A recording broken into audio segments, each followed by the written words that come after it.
YouTube पर last कुछ दिनों पहले मैंने एक वीडियो बनाई थी, ठीक है। एंड उसमें ना एक हेट कमेंट आया था कि पहले भाई खुद ग्रो हो जा, उसके बाद ज्ञान देना। ऐसा कुछ कमेंट आया था। I won't mention the name, कुछ नहीं, मेरे को फ़र्क नहीं पड़ता, ठीक है। एंड फ़र्क नहीं पड़ता, मैं इसलिए ये वीडियो भी नहीं बना रहा हूँ। बट मैं इससे ना तुम्हें एक लाइफ लेसन देने आया हूँ। जो भी कंटेंट क्रिएशन कर रहा है, जो भी लाइफ में आगे बढ़ना चाहता है, जो भी कुछ करना चाहता है, उसके लिए शायद मेरे पॉइंट ऑफ व्यू से जो मैंने सोचा और मैंने समझा काफ़ी लॉन्ग टाइम इस चीज़ को एनालाइज करने के बाद, तो मैं ना तुम्हें 2-3 चीज़ें बताऊंगा। उसके बाद शायद शायद तुम नेक्स्ट कभी पूछो ही नहीं कि why is this hate from people and why is this criticism, और क्रिटिसाइज़ अगर कर भी रहे हैं तो लाइक करे क्या। ये सब चीज़ें तो बहुत सारे लोग पूछते हैं ना, डीमोटिवेटेड हो जाते हैं मोस्ट प्रोबेबली। तो ज़्यादातर लोग क्या करते हैं, कंटेंट क्रिएटर्स के पास जाते हैं एंड फिर वो पूछते हैं कि how to not get demotivated by hate comments, ठीक है ना। तो मैं ना तुम्हें आज मैं how to not get demotivated नहीं बोलूँगा, मैं तुम्हें सिखाऊंगा why to not get demotivated, ठीक है। तो चलो मैं उस स्टोरी को वापस से रिवाइंड करता हूँ कि हुआ क्या था, एंड देन तुम्हें मैं कुछ चीज़ें बताऊँगा एंड फिर मैं और एक एक्सपीरियंस अपना उसमें जोड़ूंगा, so that you can get to understand what actually is the thing. And उसके बाद शायद तुम भी मोटिवेटेड हो, तुम भी शायद यही मोटिवेशन लेके और शायद दूसरे उस छोटे से क्रिएटर के पास जाओ और जाके यही बात बताओ।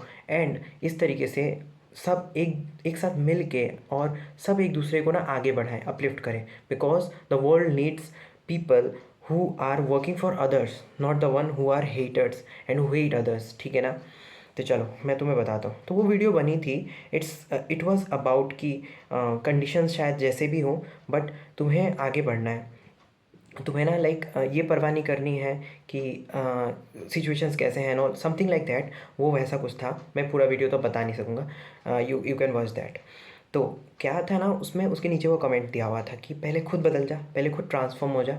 मैंने बताया था कि 2026 में ऐसे इंसान को क्या ऐसा करना चाहिए जिससे वो शायद दूसरे लोगों के मुकाबले कंपेरेटिवली बेटर हो जाए।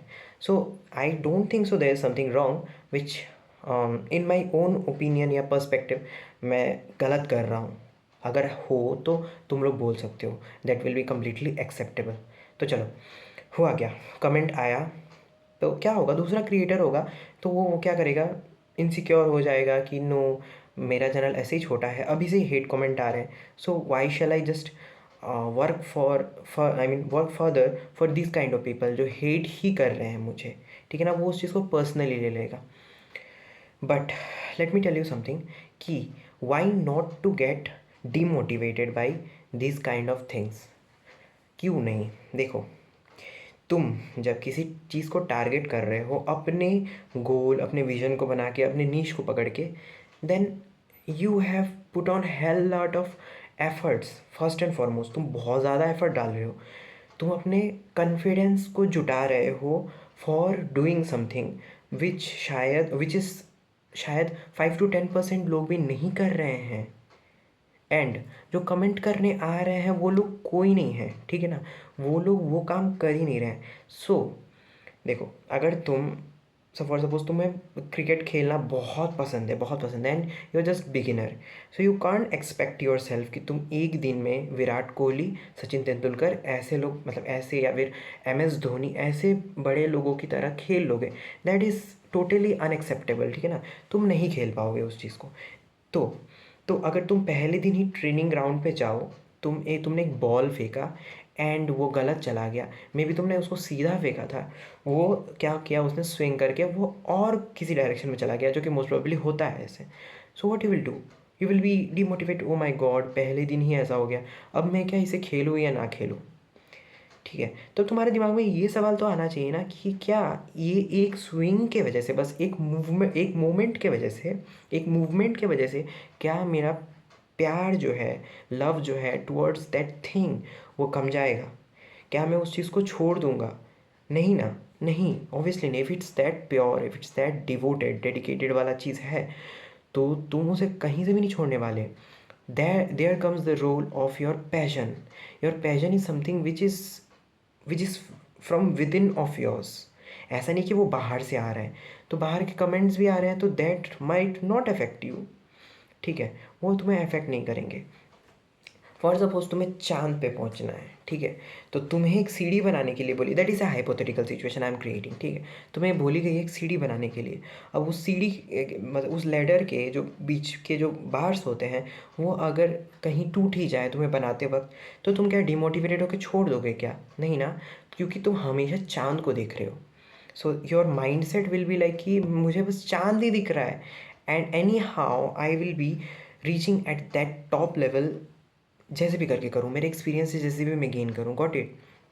Hair you are harming no one. दूसरे वाले इंसान को अगर उस चीज़ को लेके इतना ऑफेंसिव फील हो रहा है, देन भाई गलती उसकी है ना। That person is getting easily offended by you, that means he is getting affected by you. And psychology इस चीज़ को बहुत अच्छे से बोलती है, the more you are getting offended by someone और समवन्स एक्टिविटी, समवन्स वर्ड, इसका मतलब वो दूसरा इंसान तुम्हें कंट्रोल कर रहा है, एनी हाउ डायरेक्टली और इनडायरेक्टली, ठीक है। इसीलिए जो लोग दिखना ज़्यादा जल्दी गुस्सा हो जाते हैं तुम्हारे हरकतों से, तुम्हारे बातों से, that means you are successful in just triggering them, you are successful in controlling their mind. Got it? और ये जो है ना, ये जो साइकोलॉजी है, ये बड़े बड़े कंपनीज, बड़े बड़े इंडस्ट्रीज, कैपिटलिस्ट सारे इस फेनोमेनन को यूज़ करते हैं, बट हमें वो चीज़ समझ में आने नहीं देते। तुम सिचुएशंस देख लो अराउंड द कंट्री, अगर कहीं कन्फ्लिक्ट वायलेंस होते हैं तो कन्फ्लिक्ट वायलेंस किस चीज़ पे होता है? Sentiment is directly related to emotions, and emotions trigger करना मतलब तुम्हारी खोपड़ी तुम नहीं लगा रहे हो, you are not rationally thinking about it, you are not rationally capable enough to question this thing और इवन अंडरस्टैंड इट। तुम बस बिग बॉस हाउस देख के भड़क जाते हो, जो दिखाया जाता है वो देख के भड़क जाते हो। So that is so raw of your quality, I mean इतना रॉनेस है तुम्हारे अंदर। अगर नहीं होता तो वही तुम क्या करते, तुम अगर किसी कंटेंट को देख रहे हो तो तुम उसे क्रिटिसाइज़ ना करके तुम उसे सुनते। अगर तुम्हें लगता कि तुम्हारे हिसाब से या तुम्हारे वजह से अगर उस कंटेंट में कहीं से भी बेटरमेंट हो जाए, या फिर तुम्हारे ओपिनियंस वहाँ पे अगर रख के तुम सामने वाले को कुछ डिफरेंट पर्सपेक्टिव भी दे रहे हो ना, so that will be quite like, I would say it will be clapped, it will be appreciated, it will be an applause for you। कितनी खूबसूरत बात है। Got it? एंड वही तुम क्रिटिसाइज़ कर रहे हो तो वहाँ पे तुम्हारी डिग्निटी तुम पहले लूज़ कर रहे हो। First and foremost you are losing your standards. अब कुछ लोग बोलेंगे कि डीपी तो नहीं होती, बट भाई तुमने जब कमेंट किया था ना उस कंटेंट क्रिएटर के कमेंट बॉक्स में जाके, you were present, that you well know that, ठीक है ना, तुम उस चीज़ को अच्छे से जानते हो। अब वो कंटेंट क्रिएटर कोशिश कर रहा है, तुम क्या कर रहे हो? The simple question is to all of those people who just keep on spreading hate. Got it?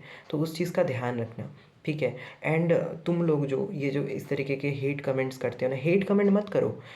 You can criticize that thing by your words, by your intelligence, you can question that thing, but whenever you hate, you are acting by your, you are acting with your emotional brain, not your intellectual rational brain। इस चीज़ को समझो, ये तुम्हारी भलाई के लिए मैं बोल रहा हूँ, बिकॉज आज तुम मेरे कंटेंट या फिर किसी छोटे क्रिएटर के कंटेंट से तुम भड़क जाते हो, बट नेक्स्ट टाइम तुम क्या करोगे? तुम बड़े कंटेंट क्रिएटर्स के उधर में जाओगे, जाके वहाँ पे तुम अभी गाली बकोगे। तुम देखना ये मोस्ट ऑफ द केसेस में ऐसा होता है कि people go to some Instagram के कंटेंट क्रिएटर्स के पास एंड दे जस्ट कुछ चीज़ें होते हैं ना, उसने कुछ बोला है, वहाँ पे हेट्रेड ज़्यादा होता है rather than rationally asking this thing. And जो उस चीज़ को कंटेंट क्रिएशन कर रहा है ना, वो is very smart, he she वो whoever it is, she is very smart कि वो चीज़ को वो कंट्रोवर्शियली उसको